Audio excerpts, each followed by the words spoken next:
G'day guys, Clarky here and welcome back to the Set of Six podcast. It has been a minute and obviously with the off season, me and Oz aren't too sure how regular they'll be.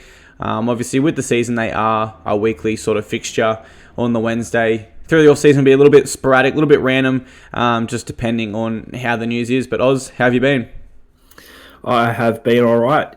Yourself? Yeah, very good. Obviously, if you guys don't follow us on Instagram, you just listen to the podcast. We actually met for the first time recently. We were up at the World Nines together, which was a pretty cool experience there. And overall, I can only say positive things about the Nines. I thoroughly enjoyed the experience. Definitely. I was a bit disappointed in the crowd. On the first night, it was around what I expected. I know you expected a bit more, you were saying. But definitely the second day, I think there were probably more people there at the start of the day than at the end when the final was. When I sort of thought, okay, it'll be a bit of a sporadic crowd until it hits around the semi-final time, and then people who paid for the Saturday tickets will probably come in to watch the matches at the end and it'll start to fill up. But it was really the opposite. It was sad to see, but I feel like it was a bit of a festival atmosphere, especially towards the end. We were sitting sort of near the Tongans and Samoans, and they were really getting into it. I don't think they would have televised it. There was sort of an interval between, I think it was the two finals, where there was this band playing music and just all the Tongan and Samoan fans were just dancing and partying and having an amazing time. And it was just amazing. But if there were a few more people there, it would have been even better. So that let me down a little bit. But other than that, it was an amazing weekend. Yeah, absolutely. Really, the only bad thing I can say is also the crowd. I think now it has been established as an exciting weekend. I think next year we can expect much larger crowds. But just for the sort of unknown factor, I think people avoided it. Another thing I got on my column was it was too expensive, but value for money. I mean, think how many games we got to see. Exactly. I'm just trying to think back about how much our tickets cost. They were about maybe $60 or something like that. And, we had a pretty good view. It's pretty hard to have a bad view at Bankwest Stadium. And, we're close to the action. Obviously, as the players were walking in during games, they'd walk right past us. So we're up close and personal with the players. So I felt valued, especially for the amount of time we spent there as well. Yep. I mean, what's that, $60 for 9 hours of footy or whatever it was? I think it was pretty worth it. Yeah, definitely. I'm not sure what those people... our topics for today, guys, we've got clubs with cash, where should they spend it, who should they spend it, etc. Test footy, of course, it's test footy season. We've got to talk a little bit about that. SBW to Toronto, just our general thoughts. We'll give our biggest improvement and biggest improver in terms of a club for 2020. Cronk. He's obviously retired now. We'll talk about, can he be an immortal? Is he the GOAT? What sort of legacy does he leave on the sport? And then, of course, we've got to touch on the future of Latrell. That is the hot topic in footy at the moment. But let's go straight to topic one, clubs with cash. Number one, the Penrith Panthers. I think the Panthers need an enforcer to their pack. When I look at options there, obviously, Jared Rea-Hargraves leads it for me. I'd love to see a situation where the Roosters allow him to leave from the final year of his contract. I think he slots straight in that Panthers jersey as an enforcer. The role that Regan Campbell-Gillard sort of once had, but sort of shied away after his injury in the last years there. Another one I like, I think they need a back rower. I look at players like, obviously, Madison. Doesn't look like that's a possibility at this stage. And this is a man I'm going to talk about quite regularly in terms of someone I'd want to target. Kurt Capewell. Yeah. The argument I've seen online as to why he's not as valuable as Ryan Madison is, well, Madison was the Blues' 18th man. But I don't think a lot of people realise, for Game 3 there, Kurt Capewell was the Maroons' 18th man. So that argument doesn't hold any bearing there at all. Capewell has been stuck behind Luke Lewis, Britton Nakora, Wade Graham, Paul Gallen. Some of those edge and middle forwards that he's been stuck behind are immense players. Players that you put straight into your 17 without hesitating. And I just feel if Capewell is to get that exposure and experience in a starting back row role, particularly at clubs like the Tigers, Panthers, Titans, if you're listening, please sign him up.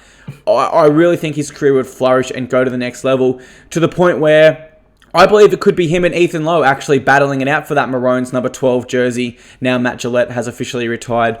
But when you look at the Panthers, what do you sort of see there? What do they need to target? First and foremost, as you said, a forward, front rower, and I do agree that man's Jared Warrior-Hargreaves, and, there have been rumours, speculation that possibly the deal is going through, and, it is just really a deal that makes sense, right? So the Sydney Roosters probably, he's in the last year of his contract. They might want to offload him for, a bit of extra cash.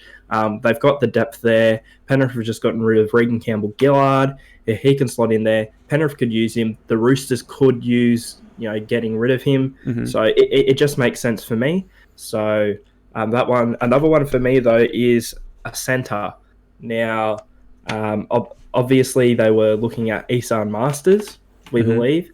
That he's obviously gone to the Cowboys. They've got Brent Naden. However, they could be looking either to move on Dean Whare or start someone ahead of Dean Whare. I'd argue he didn't have the best 2019, even during Penrith sort of run and form. When he did play, he wasn't exactly, jumping out at me. But I think a centre, and I think they want a centre. We'll get onto him later, possibly Latrell Mitchell, although I think I might be reaching there. Maybe a Jack Bird. I think they were linked to him about a month ago or so. So it seems that Penrith could also be looking at a centre. So a front rower and a centre for me. I'd have to agree with that, particularly when you consider they've now released Tyrone Peachey, Dallin Watene-Zelezniak, and Wonga Blake. All three are ironically starting, if not centre, starters at their current clubs. Peachey sometimes on the bench there for the Titans, but for the majority, a starter. So I definitely agree on that. And the only really mitigating factor I see in the Roosters not releasing JWH is the statement they released last night on Latrell Mitchell. They might not need the funds now that they've pulled the contract to him, which means JWH could stay there for the final year of his deal.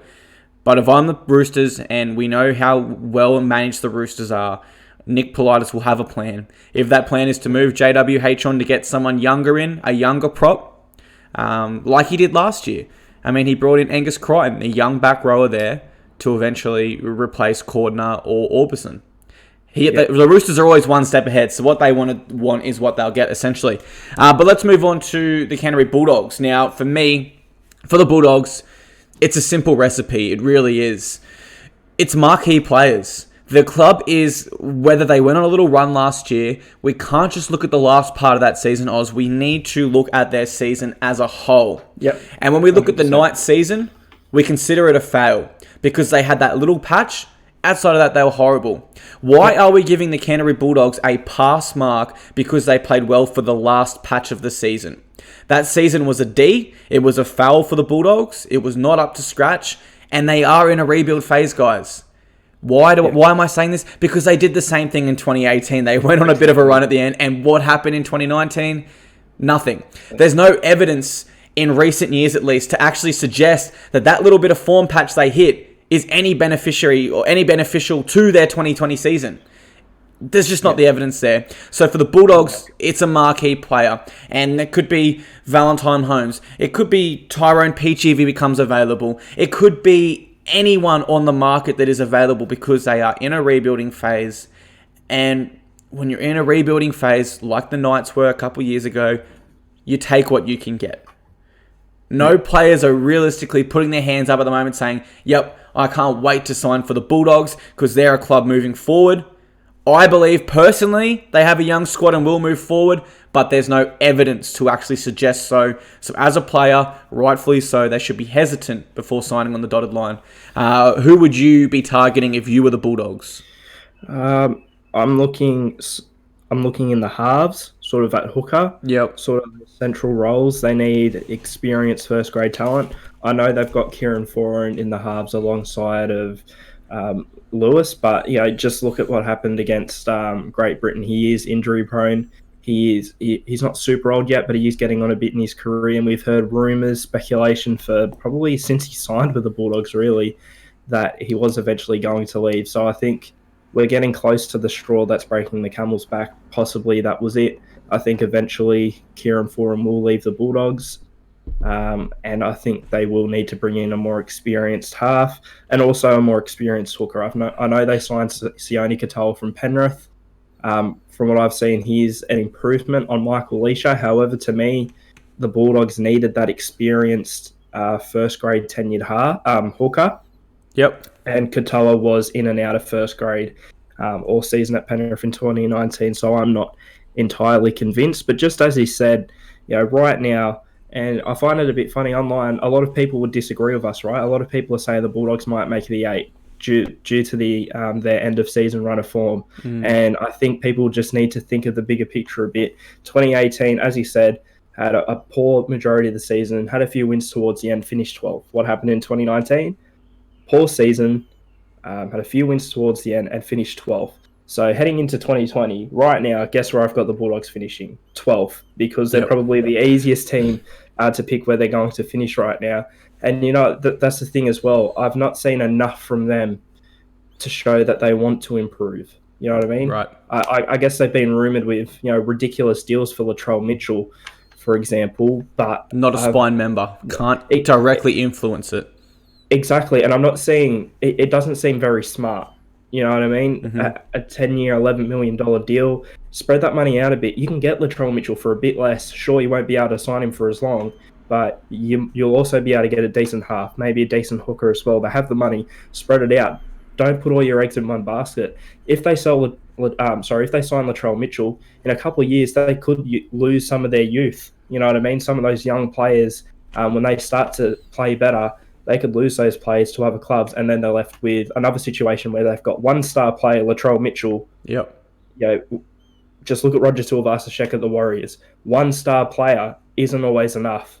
Okay. So I think that's the danger for the Bulldogs. So I think they need to spread their money out more wisely. They can make multiple decent signings.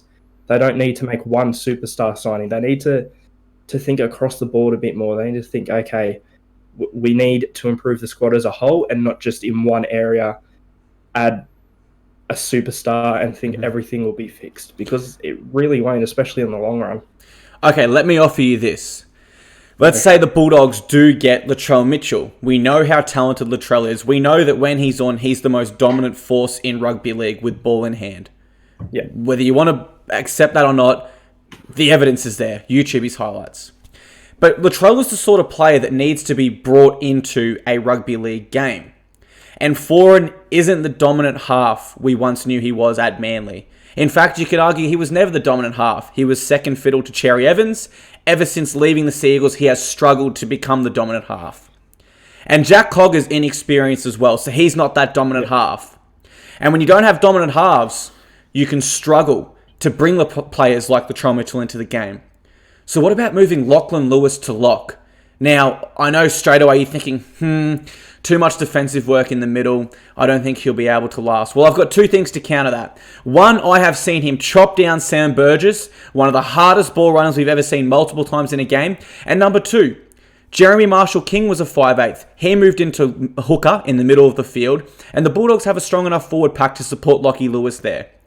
And when I look at the lock position, Oz, it is changing. You have players like Radley and Madison who are ball-playing locks. You have players like Travojevic and Tamalolo who are essentially another prop. And then you have players like Ken Murray and Brandon Smith who come on with that explosiveness and just play a brand of footy that we really haven't seen before. Yeah. So the position of lock is constantly changing, evolving, and realistically you can have your lock, you can play him however you want, whether that's ball-playing, explosiveness, or another middle forward. I firmly believe that if the Bulldogs are to sign a marquee player like Latrell that isn't in a spine position and is therefore required to be brought into the game, carrying Lockie Lewis at lock, and he might not play the full 80 minutes, but carrying him there for a portion of the game will assist Foran and Cogger eventually in actually bringing these marquee players into the game.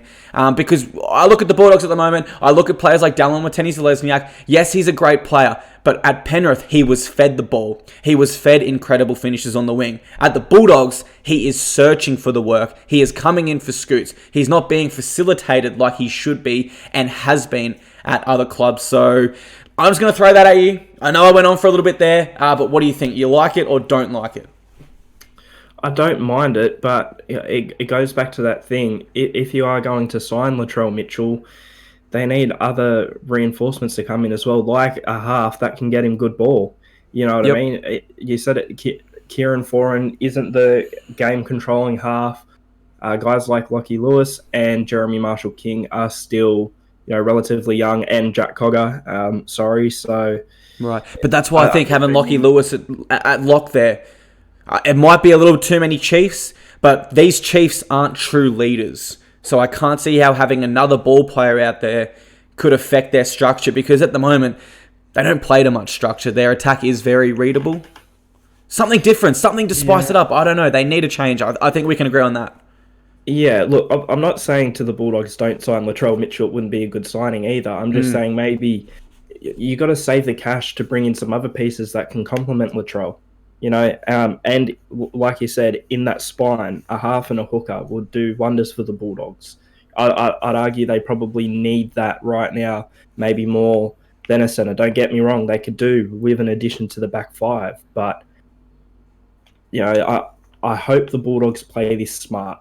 You know what I mean? I hope they just don't think, let's throw all the money at a star. Yep. Let's, and they don't need to spend that much for Latrell Mitchell. They could probably get him for less and bring in a couple of decent pieces as well.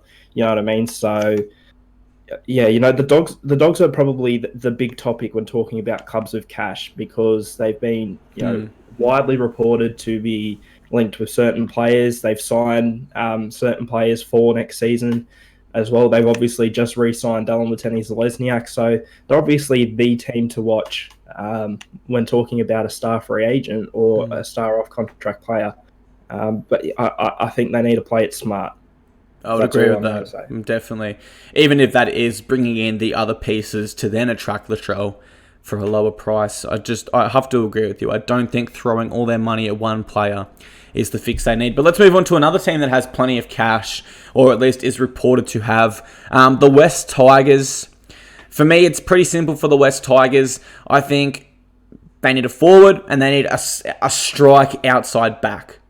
Maybe they need more than one forward, to be honest, because that forward pack in 2019, for me, they got up for the big games against the Storms, against your Roosters, your Rabbitohs, etc. But then they didn't get up for the games against the Titans and the Bulldogs and the Cowboys, etc. And perhaps they need a genuine leader, a forward in that pack that says, I'm going to lead by example and you boys are going to follow me, or you're not going to be in the team next week. Someone like a James Graham. Not the flashiest, greatest prop in the game, but he leads by example. I think that's what the Tigers are lacking in their forward pack. Think back to last year. I can't really think who would be considered the leader in that forward pack. I really can't. No, neither can I. And I think it's the experience to partner with the youth, right? They've brought in some young forwards, the likes of Oliver Clark, promising, showing good signs, I'd say, right now. Tom McHaley. Tom McHaley as well. I can't sit here and say that they're going to be superstars and they're fine right now, although they've got a lot of promise, because what was my argument for Brisbane at the start of the preseason for this year? Too many sheep, not enough shepherds, too much young raw potential, not enough leaders. I've got to make the same argument for the West Tigers here. I mean, they've got Chris Lawrence, and I love that re-signing for them. But again, they need an addition to that forward pack, I'd say, especially specifically for the props, because they've got young props in there. James Graham would obviously be great. I don't know if they'd get him personally. So, they need to look. Maybe they could come in for Jarrah Hargreaves, hijack that deal from Penrith. So, he's the main one that I can really think of right now. But as you said, an outside back, definitely. They've lost Isan Masters. Got to bring someone in. Your favourite reporter, James Hooper, obviously reporting late last night that the West Tigers are linked to Latrell Mitchell. And as I said, we'll get into that later on, but he's an option for about anyone with money right now. But you're right, they do need an outside back. Someone with a bit of strike force, because they have lost a little bit with Isan Masters. So I'd go an experienced forward and a centre with a bit of X factor. Yeah, I mean, a bit of that strike force, as you were saying. Well, let me pause you right there when you say the word X factor. And I know he's not a centre, but what about someone like a Matt Moylan? Now, forget Matt Moylan's last season as far as it goes, because he was injured in large part throughout it. But if we are going to discuss it, look at the stats and actually compare it to some of his best seasons at Penrith. I believe he was averaging 20 less meters, which is impressive, carrying hamstring injuries. He was up on line break assists and average try assists per game. I think he was averaging 1 try assist per game and 1.2 line break assists per game. I think if you're the West Tigers, you bring in Matt Moylan at a reduced price. You let the Sharks pay a portion of his salary. And the Sharks would likely be willing to do so, given they now have Ramian, Morris, Moylan, and Josh Dugan. So they've got 4 talented outside backs there on very big money. You put Moylan to fullback. You return Corey Thompson to the wing. And I do like Corey Thompson at fullback, but I've got no problem with him going back to the wing to make way for someone of the caliber of Matt Moylan. And then, next year, when Benji Marshall retires, Matt Moylan goes straight into the halves there alongside Luke Brooks. If you want Corey Thompson to go back to fullback and have a full preseason there, you have that option. Or you sign another fullback. Now, the key benefit of this deal is Moylan is coming at a reduced rate to the point where you are getting a world-class fullback and then 5/8 subsequently in the next year at a very reduced deal. I think if I was the Tigers, I'd be throwing my money at Moylan for this year. And I'd also be looking at Kurt Capewell. Spoke about him before. I really think he's the man that can plug that hole left by Ryan Madison. So if I'm the Tigers, that's exactly what I'm looking to do. To quote someone from a different sport, a lot of you would know who he is from the NBA, an analyst, Stephen A. Smith, you're wrong, and here's why. I like the deal for Matt Moylan, although some of your selling points I don't like. I don't think Matt Moylan's, from what I've seen, okay. I don't think he will be a half. I think he is better at fullback, personally. I think it's a good deal if you bring him in. I'm okay with Corey Thompson moving to the wing, but I personally believe he plays his best footy at fullback as well. Mm-hmm. And just on the halves as well, they've signed Billy Walters from the Melbourne Storm, who, from all reports so far, will be replacing Benji Marshall after he retires next season, or possibly signs with the New York Rugby League. Who knows at this point? So I like him coming in, but I think he'd stay at fullback, personally, for me. Right, and we're forgetting one key man here, because there's actually no reason why Moylan has to move back to 5/8, because they got bloody former New South Wales Blues series winner Josh Reynolds on the books. They do, yeah. And Billy Walters will have a full season of first grade likely under his belt.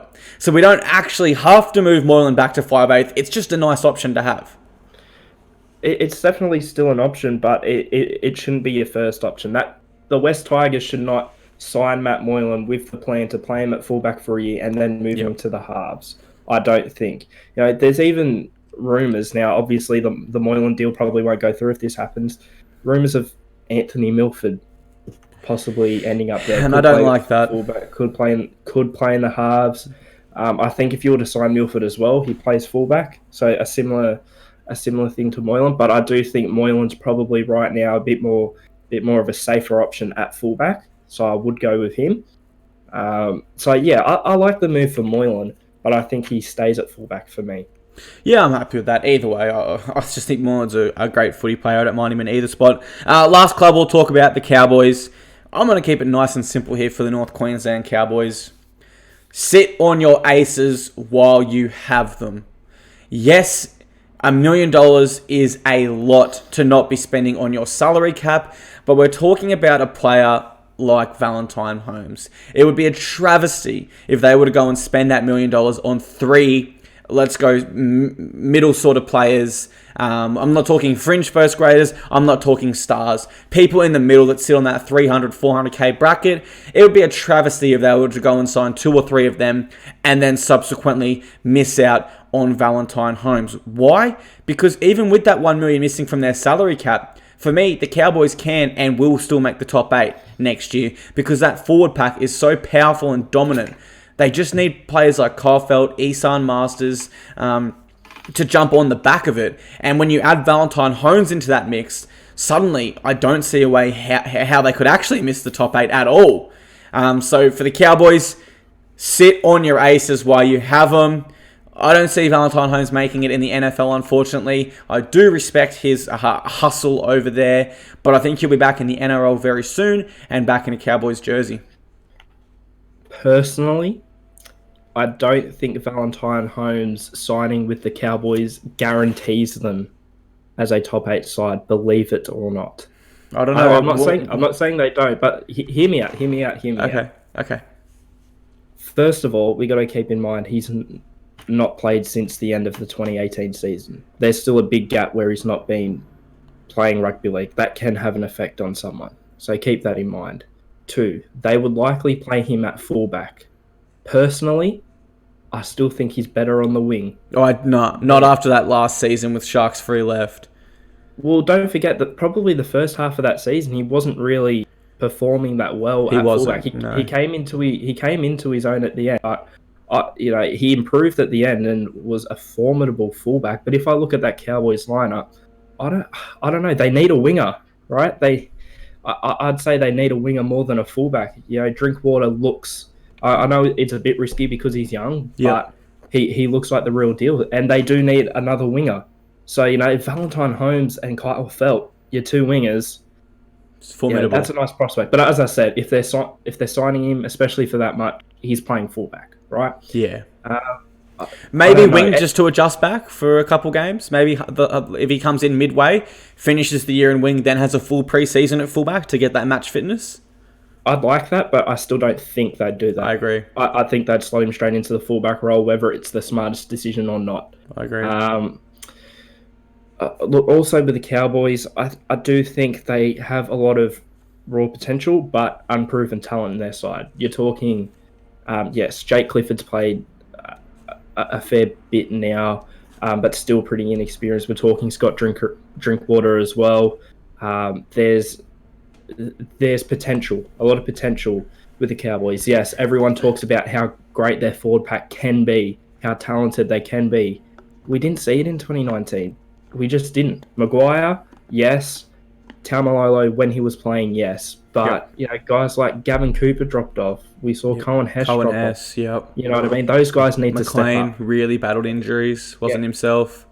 Definitely. We just... I can't confirm the Cowboys as a top 8 side just if they sign Valentine Holmes, because yes, Valentine Holmes is a great piece, right? Yep. He's a great player, obviously, but if he signs with the Cowboys, I think we both agree he'll be the main man, right? He's never been the main man at a side before. At the Sharks, he was one of their best players, but he wasn't, there was other talent around. He wasn't the main guy. Can he be the main guy? And could a Michael Morgan and Valentine Holmes combo be what JT and Matty Bowen was, or we're getting too far ahead of ourselves? I personally don't think so. I don't think so either. I don't think you can replicate that magic. Exactly. And, I'm talking from both sides here. Valentine Holmes, if he comes back, we don't know what type of Valentine Holmes we're going to be seeing either. Michael Morgan's been a bit shaky the past couple of years. I can't sit here and honestly say, they could create some magic, but...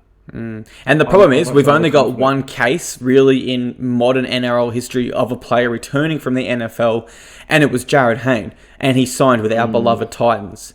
And he was my favourite player, and probably still is. But we've both got to agree that was not a good move by the Titans. He was unfit. He was out of rhythm. He was out of sorts. He was not a good rugby league player upon his return. Exactly. People have got to look at that Jared Hayne thing, for example, because when we signed him as a Titans fan, I'll swear to you right now, as soon as my mate showed me, I remember I was at school, my mate showed me, I thought, oh, Jesus Christ, we're looking like we could be finishing top 5 at the time, and I thought, this is going to derail us a bit. Really? And it did. Yep. Well, dude, I remember waking up, turning on the TV, and I was at HMAS Cerberus at the Navy training base at the time. There's you have your blocks, and it's basically 100 small rooms. I literally just ran down the hallway to all my friends' doors and was like, "We've got Jared Hayne!" I was so happy. I thought he was going to come in and have an immediate impact, and boy was I wrong. Yes, we got the guy who was starting at fullback and was the best player in a side who won 3 wooden spoons in a row. I suppose so. That's what I thought of. He's a great individual player, but we've not seen it reverberate throughout a team. You know, that's as soon as that happened, you know, what happened the last time Jared Hayne was in the NRL? Okay, great individual player, but his team has just won 3 wooden spoons. You know what I mean? And it did end up being a distraction. Arguably, if Jared Hayne did not come to the Titans, Neil Henry would still be our coach. Mm-hmm. Possibly. Yeah, potentially. So that obviously, especially in the 2017 season, sort of affected things behind the scenes. We saw, reportedly at least, the Titans, the playing roster sort of side with Jared Hayne over Neil Henry. We saw a kind of a mutiny, I guess you could say. Yeah. And let's not forget, when Jared Hayne did join the Titans, you know, we were looking like we're never going to finish top 4, but you know, a solid top 8 side, and we did end up only just making the top 8. Yeah. I remember it came down to a game between the Raiders and the Tigers, and this was the season where the Raiders finished second. And, you know, if the Tigers had won, the Titans would be out, and the Raiders ended up absolutely flogging them. But, you know, we went from, you know, a solid top 8 side that was, you know, going to be guaranteed a spot in the 8 with weeks to go to... I'm not saying it's just because of Jared Hayne, but that's the big difference. You know, all the attention, our game plan had to shift to accommodate Jared Hayne as well. You know, what was working changed. It's just, could this happen with Valentine Holmes? With the current climate at the Cowboys, it could. Definitely. It could. But I don't think it'll be as bad as what happened at the Titans. I know that sounds weird. Put it this way, I don't see the entire Cowboys roster siding with Valentine Holmes next year over Paul Green. Yeah, I don't see that happening. But I personally can't sit here and guarantee the Cowboys will make the top 8 if they sign Valentine Holmes. I've seen people online saying that they will be premiership contenders based on signing Valentine Holmes alone. I'm definitely not going that far. A lot of people saying they should be favourites if they sign Valentine Holmes. Well, really, especially comparing them to some of the other sides that'll be up there. Yeah. Signing Valentine Holmes alone right now does not really guarantee you as a premiership contender, because, as I said, he's the main man, or he's had other pieces around him. I don't think we can sit here and guarantee the Cowboys, you know, definitely not a top 4 finish, I'd say, based off of just signing Valentine Holmes. We have to look at other components, you know, like the forward pack, you know, like the current climate there's possibilities that Paul Green could be on the out. We got to look at the bigger picture here. Valentine Holmes will be part of this whole Cowboys thing that's going on right now, this rebuild, whatever you want to call it. So we just have to wait and see. Yeah, absolutely. All right, let's move on to tackle 2. Let's talk a bit of test footy. We're going to talk about winners, losers, couple general thoughts around it all. Let's go straight away to the winners. I can't really sit here and give you guys any other team for a winner other than Tonga. I mean, heading into the 2021 World Cup, the international rugby league scene has never been more exciting, and that is purely due to Tonga. They have now defeated Australia, they have defeated Great Britain, or England, sorry, and they have defeated the New Zealand Kiwis. So they are currently sit 4th in the world rankings, but they have defeated all 3 teams ahead of them. Now, put that in perspective to the NRL ladder. If we had a team sitting 4th and they were to beat 3-2-1 throughout that season, how could I sit here and tell you they're not true contenders? And we can sit there for Tonga and make up any excuses we want. They don't have a genuine halfback. Yes, that's true. They don't have a genuine 5'8". Yes, that's true. What do they have? A world-class forward pack that will beat you to your knees, make you wish you weren't out there, and enough strike out wide to eventually capitalise in terms of Daniel Tupou, Michael Jennings, Will Hopewadi, Kotoni Staggs, etc., etc. When you add all that together, Tonga are extremely dangerous as a football side, particularly around international, because they don't play traditional footy. They're not playing 1 hit up, 2 hit up, spread it left, spread it right, put a kick to the corner. They are playing a brand of football we haven't seen before, and they've shown an ability that once they get red hot on your trail or take the lead, opposite teams are just shell-shocked because they don't have the blueprint to get themselves back into the game, because they take a hit up and they get beaten down by 3 very large Tongan men, and I'd have to imagine that would not be pleasant. And therefore, Tonga can win the 2021 World Cup. So for me, when I talk about Test footy, they're my winners. No one else can really be so. Potentially Fiji when we look at that win over Toa Samoa. But what do you think? Who's your winner for international footy, Oz? Well, I've got Tonga and Fiji here. Look, the main reason I've got Fiji is due to the team they beat. I think we were sort of, just quietly looking at Samoa as, pushing up to having a similar rise to Tonga. They still could, right? They definitely still could. But Fiji has shown us that they could as well. Yep. So we can't forget about Fiji. So I've got them there, especially with the scoreline as well. I think that puts them there. But the focus is on Tonga. I believe it's the first time Australia has ever been beaten by a Tier 2 nation. It's the first time they've ever been beaten by a country other than Great Britain / England or New Zealand since they got beaten by France in 1978. Yep. So that's pretty big. I'm pretty sure it's the first time Tonga's ever beaten Australia. Yep. As well. So I really can't go past them. Well, I'm not going to sit here right now based off that one game and say I think Tonga's going to win the 2021 World Cup at this point. You've still sort of got to lean towards Australia because they're just the juggernaut that keeps on going, right? Yeah. But they'll definitely be in the conversation. Look, they were literally a try away. Well, it literally was a try, I believe. It was 2 years ago, the 2017 World Cup. Against England. They were there. They just lost at the end, I believe. Was it a disallowed try for Tonga or a try for England? It was a disallowed. It was a disallowed try. So, yeah, they were right there. They were close. So, who's to say they won't be there again in 2021? My hope before the 2021 World Cup is, though, that, the likes of Fiji and Samoa really step up as well, because then we've got 6 sides who could realistically win it. And although 2 of those sides will be knocked out in the quarterfinals, can you imagine if we get to the quarterfinals in 2021, Tonga knocks off Australia and Samoa knocks off New Zealand? We've got England, Tonga, Samoa, and Fiji in the final 4 of the World Cup 2021. That would be absolutely amazing for international rugby league. And I'm sitting here as an Australian saying that. I'm really optimistic. I'm really excited for the 2021 World Cup right now, and a big reason is Tonga. So I've got to have them in there. And look, as I said, Tier 2 nation beating Australia, they've surely got to be a winner. Surely. There's no way they can't be. Personally, right now, in my personal world rankings, I've got them second. Based off of them being a Tier 2 nation, beating Great Britain when they weren't expected to, beating Australia, what they've done, making the final 4 of the World Cup. Right now, for me, they sit second.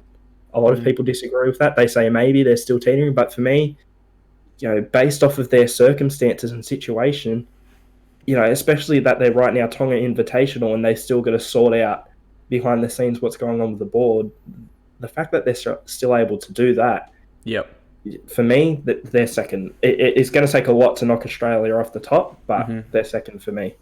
And just a couple more points on international footy. The Samoa versus Fiji game you touched on. If I had $100 Oz and I put it on Samoa, I would have got $112 back. I would have made $12 profit. If I put it on Fiji, I would have got $650 back.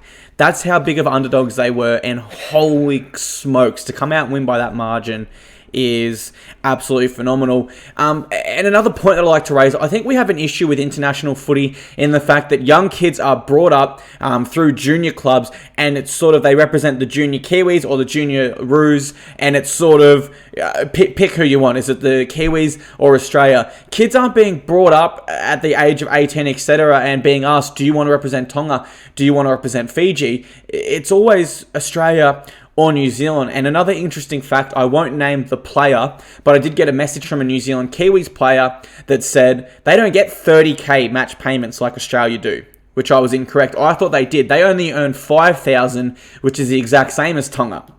So my report on Tamalolo and Fafita sacrificing $500,000 was incorrect, because in actual fact, Tamalolo is not actually sacrificing a monetary value to play for Tonga there. So certainly when we look at the fact that Australia are the only ones paying 30k, I think that's a little unfair. Perhaps there could be a little bit of a rejig there to maybe Rugby League International Federation saying the maximum you can pay a player for an international game is 5k. And I certainly think that would bring a lot of pride out in the jersey as well. Players that are eligible for Australia, but also these second and third tier nations. Perhaps if they're going to earn the flat fee no matter what, there won't be so much monetary sort of want to represent Australia. Because if we look at a World Cup Oz, they're going to play, let's say, 10 games throughout the whole World Cup. I don't know whether that to be accurate or not, but let's say 10. Yep. That's $300K you make for playing for Australia, or 50 for any other country. I don't think that's fair. I think it's something the Rugby League International Federation definitely needs to look at and potentially implement some sort of change there and give kids from juniors the option. Plant the seed in their head that it ain't Australia or New Zealand, bruh. It is whoever the hell you want to represent, because everyone's going to earn 5K, because that is what the RLIF have changed. Is it happening now? No. Should it happen? Yes, I believe so. What do you think of all that? Realistically, your motivation for playing for your country should not be monetary. Exactly right. It should be who you want to represent. We look over. Could you imagine? Now, I do believe they really do get paid money to play for their national team, but think about over in the football soccer land. Cristiano Ronaldo, for example, one of arguably the best player in the world, right? Yep. He's Portuguese. Portugal, they're decent. They're definitely not the best country, right? But you don't see Cristiano Ronaldo, playing for England because he played in that country for a few years, and I'd say has a citizenship, or playing for Spain, who's one of the best teams in the world. It's who your country is, and it creates for a lot more of a diverse and entertaining World Cup every 4 years. Why? Because at least 6 teams can win it every year. So I do think we need to look at reducing the monetary value. And look, eventually it'll all be the same, I think, with more players moving and, Tonga becoming more reputable and more of a brand as well. They'll bring in a bit more money. But I think, 5K realistically sounds about right. I know it's not a whole lot of money, but when you're talking about representing your country, you should be happy to do it for $10. Realistically, if you are representing your country, but I hate to say back in the good old days or whatever, but back in the good old days, representing Australia in rugby league, doesn't matter how much money you're earning or what. If you got picked to go on a kangaroo tour at the end of the year, that was above Origin, definitely. For some, above playing in a grand final and winning a grand final. A State of Origin used to be a trial game to see who was going to get picked for Australia, who was going to wear the coveted green and gold. Now, and especially could be seeing it with Australia, and that's something that Brad Fittler and Andrew Johns sort of alluded to. That there doesn't seem to be that same pride. I've seen people say, well, they think about it, all their teammates are having fun on holidays or whatever at the off season, and they've got to still play more footy. When really they should be thinking, wow, I've got the opportunity to represent my country, which I think might be the difference between Tonga and Australia as well. So, I guess culturally as well, we've got to sort of rethink it. You are playing for your country. There's not enough emphasis put on it. And I guess, due to the rise of Origin and sort of the media hype around that, there's less hype around playing for your country. So, there's less of an importance.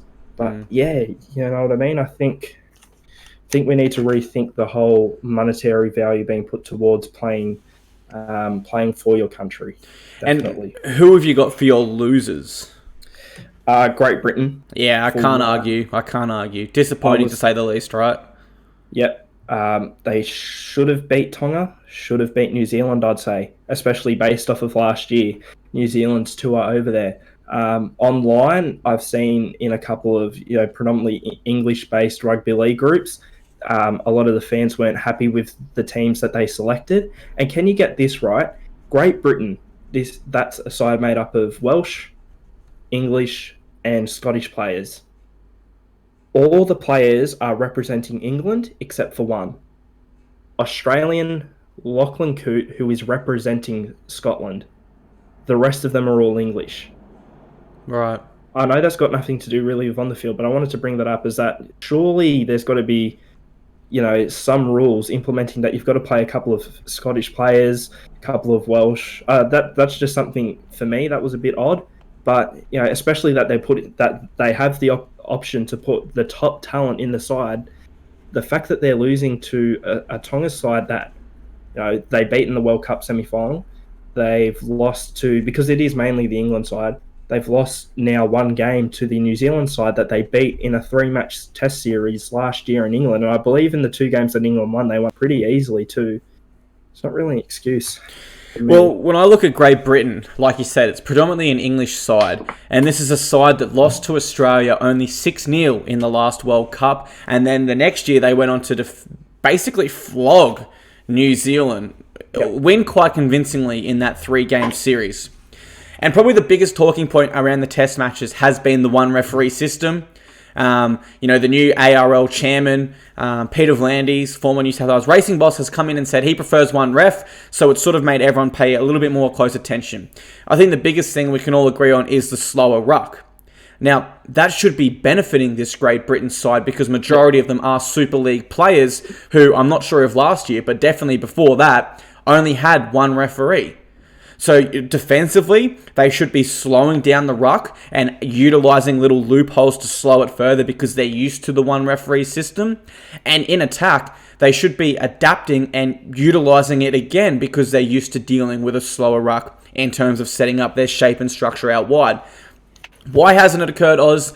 I sort of go back to the Aussie coach. I suppose Wayne Bennett has coached in the NRL for however long now and is used to the 2-referee system. So perhaps the players weren't being coached to utilise the 1-referee system. But I think we agree, when you play with 1 referee week in, week out professionally, you should be utilising it better than teams that are used to having 2, where the ruck is so much faster, you're under the eye of the referee constantly. But just the coaching style by Wayne Bennett perhaps hasn't allowed this. But overall, Great Britain have been massively disappointing. As an Aussie, am I happy? Yes, I am. You look at, former Golden Boot winner Gary Schofield, who, I'm just going to say it, talked all that shit and said the Aussies were afraid to face this Great Britain side while they toured.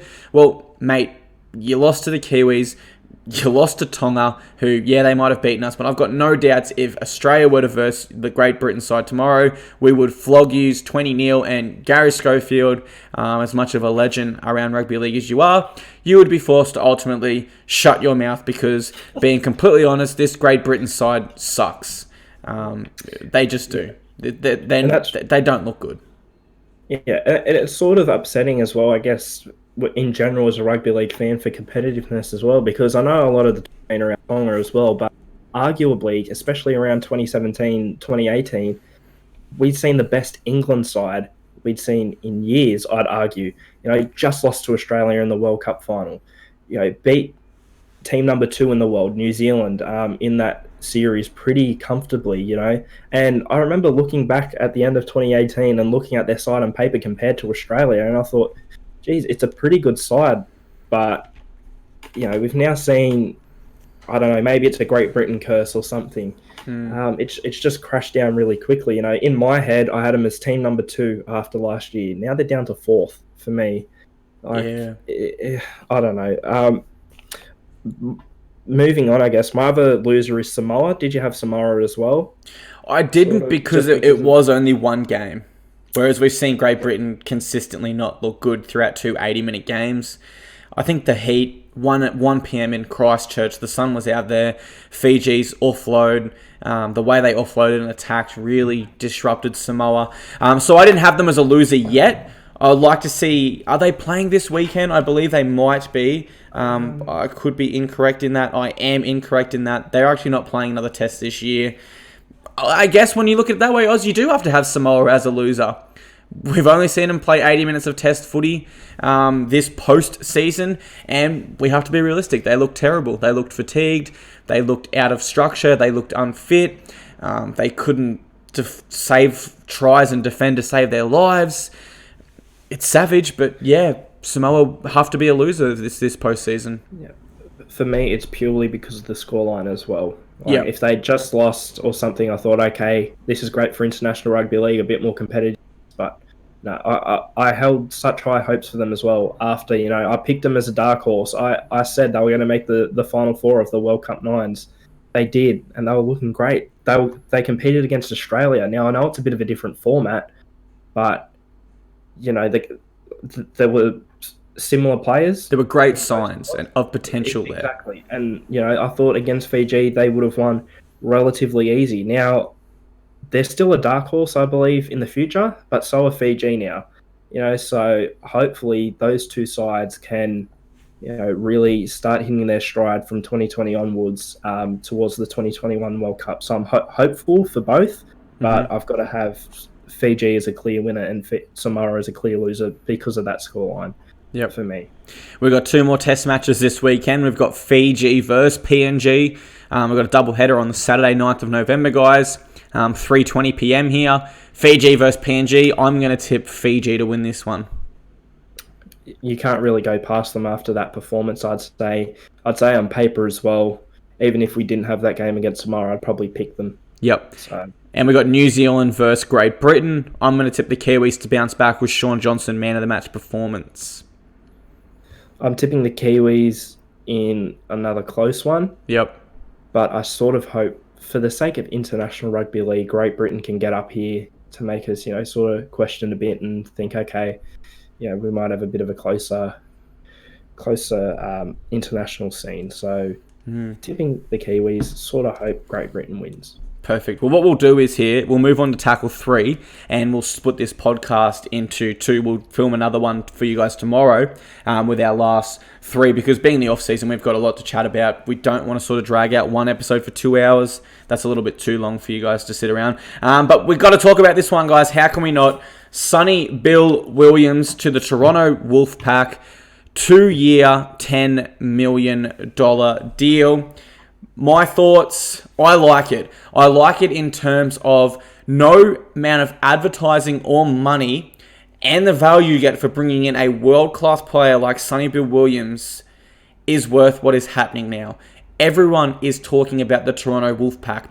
Fox Sports, NRL, Channel 9, Channel 7, Clarkie's... No, I'm just kidding. Every big dog is talking about the Toronto Wolfpack. And at first, that was my key concern as to why that rumor could be fake, because it would get everyone talking about the Wolfpack and boost their brand exposure.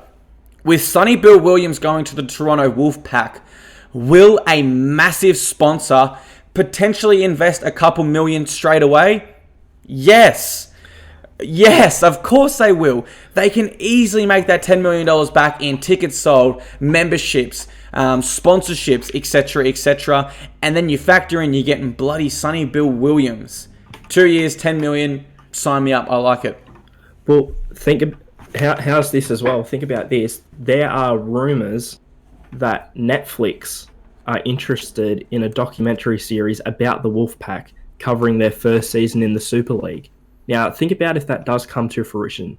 A Netflix original series, so that means it'll be, viewable across the globe for everyone. Yep. So think about it. Netflix, pretty much everyone has a bloody Netflix account these days. For a lot of people, especially over in North America, their first experience of rugby league will be the Toronto Wolfpack if they watch this Netflix series. And, Netflix do love to heavily promote their own series, so it'll get plenty of attention on the platform. I'd say it definitely will in North America as well, because it's a North American team. It's such a unique brand. So for a lot of people, if that does come to fruition, the Toronto Wolfpack are going to be their first glimpse of rugby league. And the reports are that the Netflix series has sort of depended on whether or not they could get the deal for Sonny Bill over the line. So talking about, advertising and, interest from companies, etc., 100%. Personally, for me, it's definitely worth it, but I just sort of think, could have they got him for a bit less? Mm-hmm. Not too much. I'd say obviously minimum, he'd have to be the highest paid rugby league. Yep. But I'm thinking, could have they got him for $3 million a season, $6 million overall? Maybe a bit less? Possibly, I'd say. The other thing that worries me now, I'm not quite sure of Toronto's financial situation. I believe, is it Ricky Lutelli, who they've just made the highest paid centre in rugby league. So I'm thinking, hopefully they do have the money, but hopefully, we'll before, just throw money at a star because possibly I'm hoping that they are still financially stable in a few years' time. Mm-hmm. They should be. Yeah, we've not really heard talks that they won't, but I'm just hopeful that this doesn't have too much. This doesn't put them in the red too much, if you know what I mean. Yep. Well, the biggest thing is Sonny Bill Williams will have equity in the Toronto Wolfpack sort of company. And when you give a player equity, they are always going to be sharp. For the majority, he will always be at his best. Why? Because if he turns up for a press conference, it makes him money long term. If he has a phenomenal game and plays really, really well, it makes him money long term. If he advertises training with the Wolfpack on his Instagram, it makes him money long term. When you give a player equity in a company, it basically ensures he's always at his best. Yeah. Do you want me to throw something, maybe a little bit interesting towards you as well? Just a thought. It's obviously nothing confirmed or even rumoured right now. Harps back a bit to test footy, but it is still to do with Sonny Bill Williams. Now, I'm thinking Rugby League World Cup 2021. He's obviously played for the New Zealand Kiwis before. However, we see with the Australian Kangaroos and New Zealand Kiwis, one, they tend to not pick Super League players. They tend to stick within the NRL. Two, at the time, Sonny Bill will be 36 years of age. Getting on a bit. Again, Australia and New Zealand tend to not pick older players. Sonny Bill Williams has a Samoan passport. He is technically a Samoan citizen. Can you imagine bringing in all the fanfare, all the hype of Toronto, if Sonny Bill comes in and says, in 2021, I'm going to represent Samoa at the Rugby League World Cup? Mm-hmm. That great for the nation. Huge. And one of his biggest complaints about the Kiwis was, within their structure, there's not enough Polynesian influence. So it does seem that he does want to get back to his Polynesian roots. Obviously, representing Toa Samoa is absolutely huge for himself, huge for his family, huge for the sport of rugby league, but most importantly, it's huge for Toa Samoa, the team itself. Do you reckon you could see that happening? As I said, it's not even a rumour at the moment, but when you think about it, realistically, if he does come back, and you think about it, he's just signed a 2-year deal with Toronto, the 2021 World Cup could be his last ever rugby league tournament. Last ever professional sports games ever, really. Yeah, I think that's the perfect way for him to finish his career. Yeah, and if you want to make an impact and still be making the big stories, the big headlines, play for Samoa, make that big difference. Definitely, Sonny Bill's obviously still a marquee player, but where's he going to get the more attention? Being a part of an already decent New Zealand side, or being the main man, the star player, that star injection into the Samoan side? Everyone would be looking at Samoa. Yeah. So I just put that out there. Possibly. And you know what? I had one more question for you. It was, can they win the Super League? And I've got no here, and I've got my reasons, but I think that's a negative way to finish. I think we call the podcast right there on the note that Sonny Bill Williams could potentially represent Toa Samoa in the 2021 World Cup in his last ever professional rugby league games. I think that's the perfect way to sign off this podcast. Fingers crossed. That's what I'm saying. Fingers crossed. There you go. All right, guys, that will wrap up our podcast, but we will be back tomorrow with questions 4, 5, and 6. Make sure you subscribe, whatever podcasting you listen to. If you like the show and you want to hear more of us throughout the off-season and then into 2020, make sure you follow Oz on Instagram at RL in my opinion, and you can find me at clarkies.rl.com, guys. Thanks so much for tuning in. Oz, over to you to sign us out. See you later, guys.